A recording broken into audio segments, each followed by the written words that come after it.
সবাই কেমন আছো? আমি জানি তোমরা এই ভিডিওটা দেখে লাইক না দিয়ে চলে যাবে।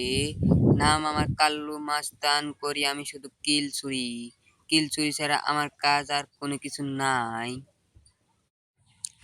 আমার কাজ হচ্ছে শুধু কিল চুরি করার। নাম আমার কাল্লু মাস্তান, কিল চোর। আমার স্কোয়াডে ড্যামেজ দিবে, কিলটা হয়ে যাবে আমার। আমি হলাম কিল চোর কাল্লু মাস্তান। আমি কিল চুরি করায় তোমরা কি রাগ করলা? সেজন্য তোমরা লাইক না দিয়ে চলে গেলা। রাগ না করলে তোমরা চ্যানেলটিকে সাবস্ক্রাইব করে যাবে, তাহলে আরো নতুন নতুন ভিডিও পাবে। এখন তোমরা দেখবে কিল চোরের কেরামতি। এখন আমি আমার বন্ধুর একটা কিল নিব চুরি করে। বন্ধু গেলে এখন রেগে, তাই আমি বলি তোমরা সবাই করে দাও একটি করে লাইক আর করে দাও কমেন্ট। তারপর দেখবে আরো পর কত যে কিল হবে চুরি